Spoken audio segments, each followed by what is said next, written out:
Let me tell you something about borrowed power. It is the loudest kind, because people who earn authority rarely need to announce it, but people who inherit influence, they often introduce themselves with volume. That afternoon, my courtroom was steady. Small claims matters, property disputes, noise complaints, the ordinary conflicts of ordinary people trying to be heard fairly. Then he arrived. The mayor's son. You could tell before anyone said his name. Not because of clothing, not because of money, because of posture. He walked in like hallways should clear for him automatically. Head high, smile careless, two friends in the gallery trying to look invisible, and a young officer seated near the plaintiff table, back straight. Jaw tight, clearly wishing he were anywhere else. I opened the file. Traffic stop incident, interference with an officer, property damage to public equipment. Simple facts on paper, messy behavior underneath. I asked for the defendant's name. He answered casually, then leaned into the microphone and added, "You already know who my father is." There it was. The first card played before the first question. I looked at him calmly. "Your father is not a party to this case." A pause. "Then you are..." A few people in the gallery shifted, because boundaries spoken clearly always change a room. He smirked, actually smirked, then turned halfway toward the officer and said loud enough for everyone, "Can't believe this clown actually showed up." The officer did not react. Interesting. Discipline under insult often reveals more strength than shouting ever can. I looked at the young officer briefly. Uniform neat, hands steady, face controlled. Then back to the defendant. "You will address the court, not harass witnesses." He shrugged.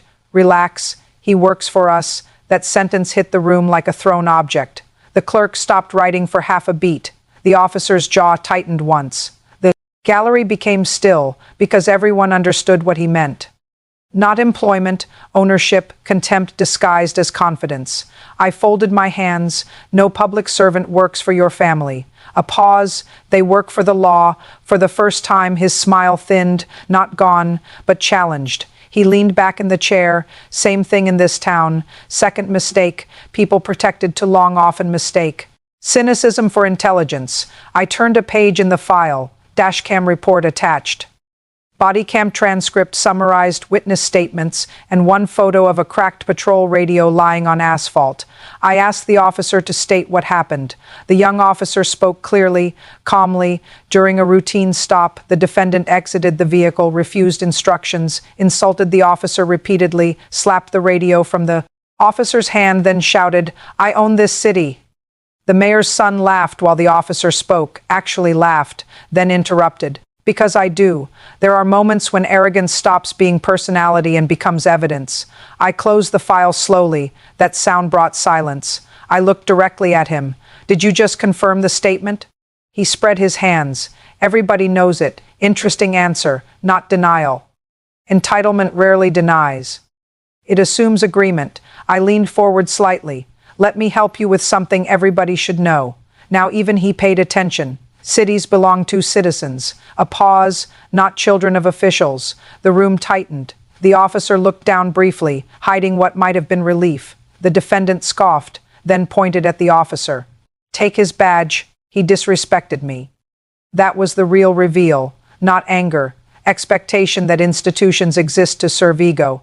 I answered evenly. "Badges are not removed because someone embarrassed your pride." His expression changed, tiny shift. Irritation replacing amusement. Then he said the sentence that changed the day. "Call my father. This ends now." I met his gaze. Calm, still, and replied. No, a pause. "What ends now?" "Is your protection." For the first time since entering, he stopped smiling. The moment I said, "What ends now?" "Is your protection," the room changed, not loudly, not dramatically, but completely. Because some people spend their whole lives believing a last name is a key that opens every locked door. They never imagine what happens the first time it doesn't. He blinked once, then laughed too quickly, too sharply, the kind of laugh people use when confidence leaves before they do. "Protection?" He said, "I don't need protection." Interesting response. People rarely deny what they don't depend on. I opened the file again. Calmly, procedure is often the most intimidating thing in a room full of performers. "Good," I said. "Then facts should be enough." That line landed harder than expected. His shoulders shifted, tiny movement, but noticeable. Because arrogance often survives on atmosphere, not evidence. I turned to the officer, continue. The young officer nodded once, still controlled, still professional despite everything. After the defendant struck department equipment, he said, "I requested identification and backup." The mayor's son interrupted instantly. "Because you were scared." I looked at him. "You will stop interrupting." A pause. He leaned back again, but this time the chair looked less like a throne and more like furniture. The officer continued. When backup arrived, the defendant stated his father would have me reassigned by morning. A small murmur moved through the gallery. He rolled his eyes, because he could have. There it was again. Not denial, confirmation. Dressed as bravado, I closed the file halfway. Did he? Silence. His face tightened slightly, because short questions are dangerous when the truthful answer is small.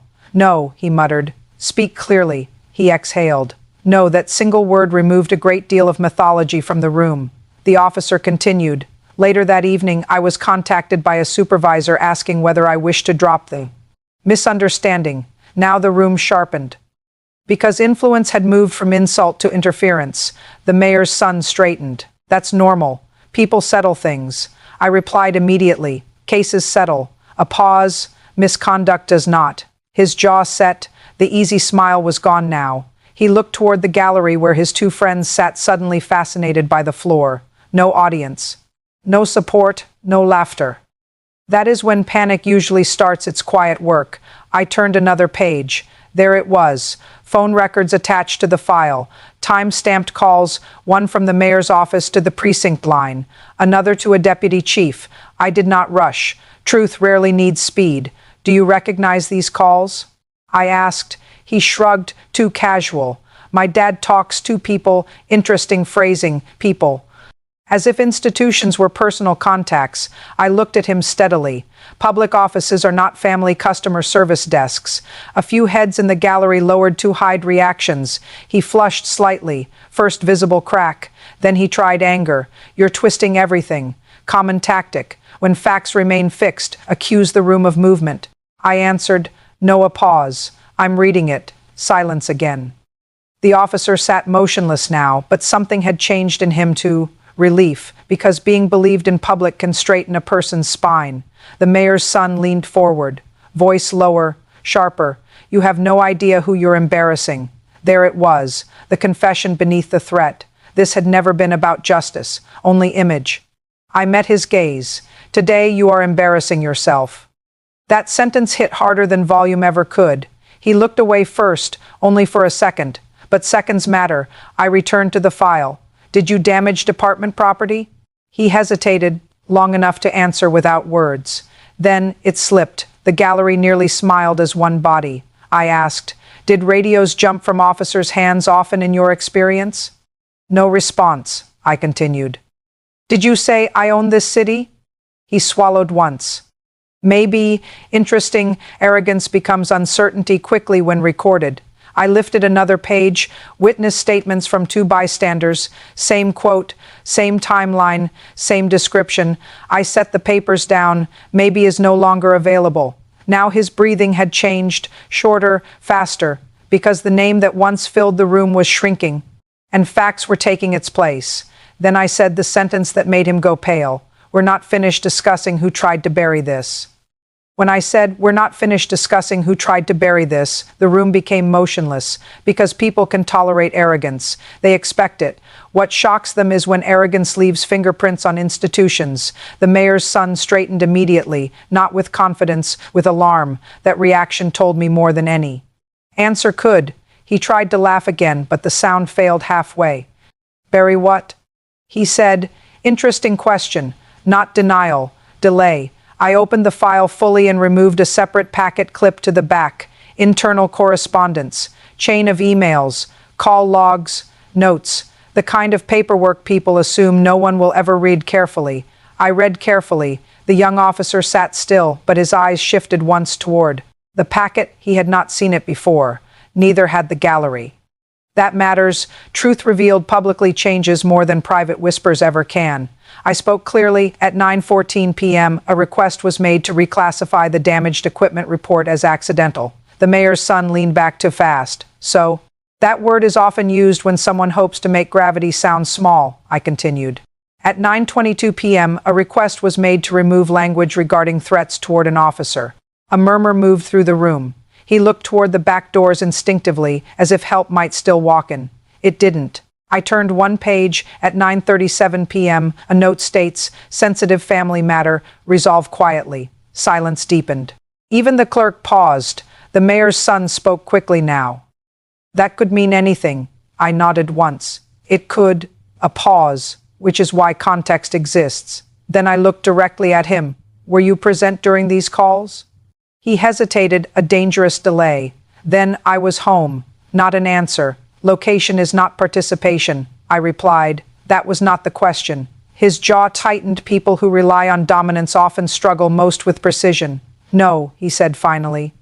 The officer looked down briefly, not in defeat, in recognition, because he knew what it meant to hear evasion collapse under exact wording. I continued, "Did you request anyone contact the precinct?" He answered faster this time, too fast. "No." I lifted another sheet, text message transcript voluntarily provided by one recipient, a single line sent from his number. "Fix this now." Time stopped minutes before the calls. I set it on top of the file, didn't wave it, didn't dramatize it. Truth displayed quietly often lands hardest. His face lost color. The gallery went completely still. Then he tried anger. "That doesn't prove anything." I replied calmly, "It proves urgency." A pause, combined with sequence, "It proves more." He pointed suddenly toward the officer. "He started this." There it was. Regression. When facts close in, blame looks for shortcuts. The young officer finally spoke, voice steady. "I enforced a traffic stop. Nothing extra. No revenge. No speech. Just reality." That simplicity weakened the mayor's son more than accusation could. I looked at him again. "Did the officer request money?" "No." "Did he threaten you?" "No." "Did he ask your name before your conduct escalated?" Silence. Then, "No." Each answer stripped away another layer of excuse. I folded my hands. So the conflict began when rules were applied equally. He stared at me. No response, because some summaries are impossible to fight. The room felt different now. Not tense. Clear. People no longer wondered what happened. They were watching someone realize his version of events could not survive contact with records. He lowered his voice. "You're making this bigger than it is." I answered, "Abuse of access is always bigger than the original mistake." That line settled heavily, because many people understand damage. Fewer understand corruption. He looked back toward the gallery again. His friends avoided eye contact completely now. Borrowed status leaves quickly when consequences arrive. I turned the final page in the packet, then said the words that ended whatever confidence remained. "I will also be addressing the attempt to intimidate the officer after the incident." His mouth opened, then closed. No script left. No swagger left. Only a young man learning that power used carelessly often returns as scrutiny, and scrutiny had only just begun. By the time I said, "I will also be addressing the attempt to intimidate the officer," the room no longer saw the mayor's son as powerful. They saw him as exposed. That difference matters.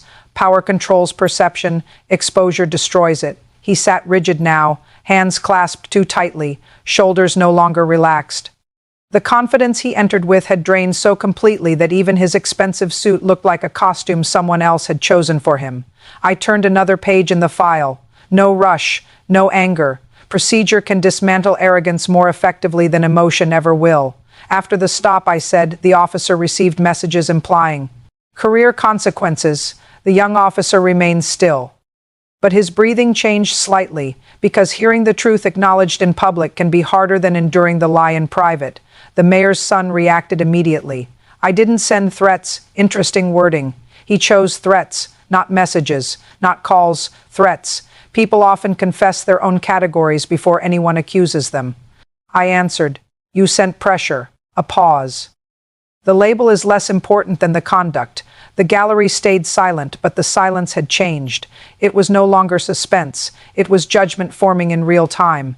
He leaned forward suddenly. "Everybody uses connections." That sentence revealed more than any evidence packet. Normalization is the last refuge of entitlement. If everyone does it, then no one can blame me. I looked at him steadily. Not everybody weaponizes them. That line struck hard. His jaw tightened, eyes lowered briefly, then rose again, smaller now, less defiant. You're trying to make an example out of me. I replied immediately. Noah pause. You volunteered. Several people in the gallery looked down to hide reactions.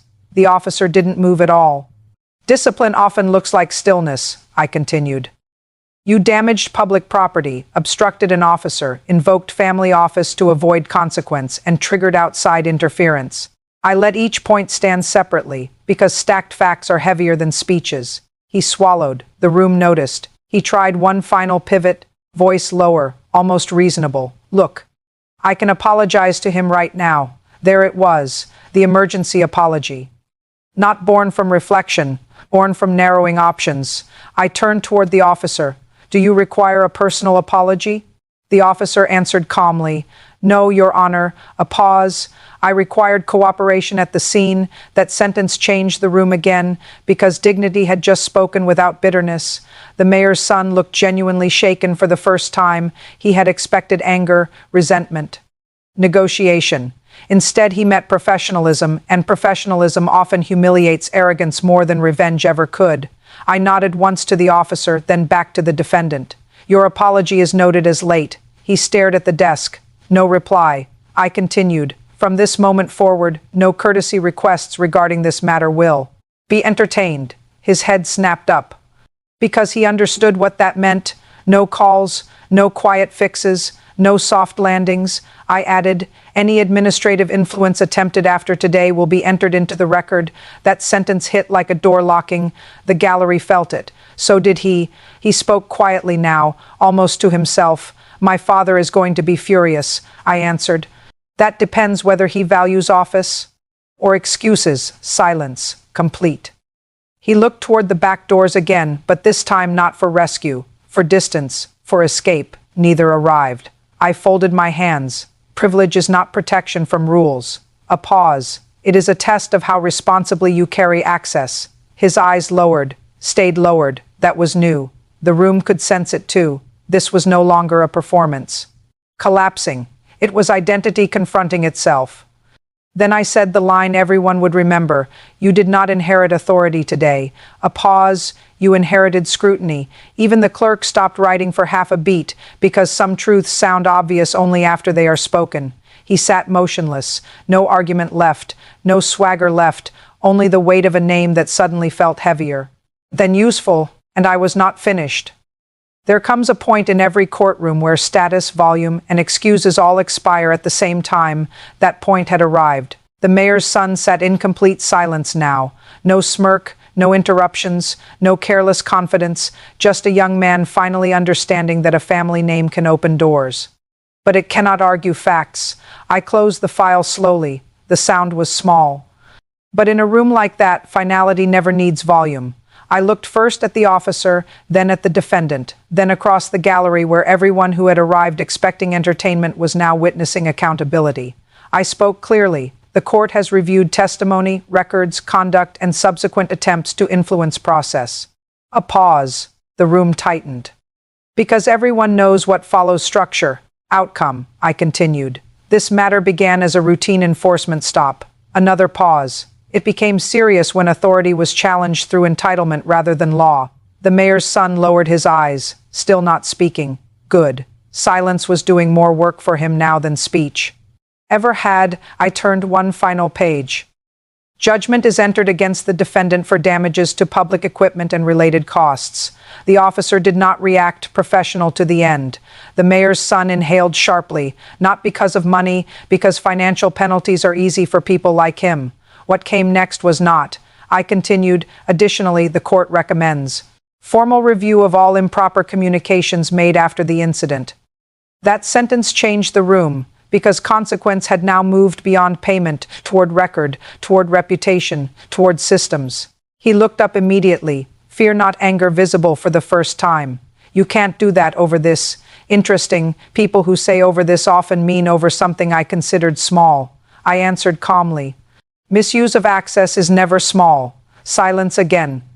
Then I delivered the line that fulfilled everything he had feared since the hearing began. Any expectation of special handling attached to your family position is revoked in this matter. The room stayed motionless. He blinked twice, trying to process what words sometimes do more sharply than penalties. No calls, no shortcuts, no hidden cushions, no protection, I continued. You will be treated exactly as any other citizen would have been treated at the scene. That sentence was heavier than any fine, because equality feels like punishment to those accustomed to preference. He stared forward, jaw set, but broken differently now, not through humiliation, through reality. I looked toward the officer. Officer, your restraint under provocation is noted. He nodded once. Nothing more. Dignity rarely needs many words. Then I turned back to the defendant. You repeatedly said you owned this city. A pause. The gallery leaned in slightly. Even those pretending not to care were listening. I continued. Cities are not owned by families. Another pause. They are trusted to institutions. Then the final. Strike and trust is easiest to lose when inherited by the careless. The mayor's son closed his eyes briefly. 1 second, long enough to understand, short enough to hide. I signed the order. The scratch of the pen sounded louder than it should have, because records outlast emotions. I rose, then gave the last words anyone there would remember. Your father may hold office. A pause. You hold responsibility. Then one of those was earned. The other was ignored. No one moved. No one spoke. Even the air seemed to stop. I gathered the file. Court is adjourned. The gavel was unnecessary. Truth had already struck harder. As I stepped away from the bench, I did not look back. I didn't need to. The lesson was already complete. He entered believing the city belonged to him. He left learning something far more. Difficult in a lawful society, names are temporary. Consequences are not.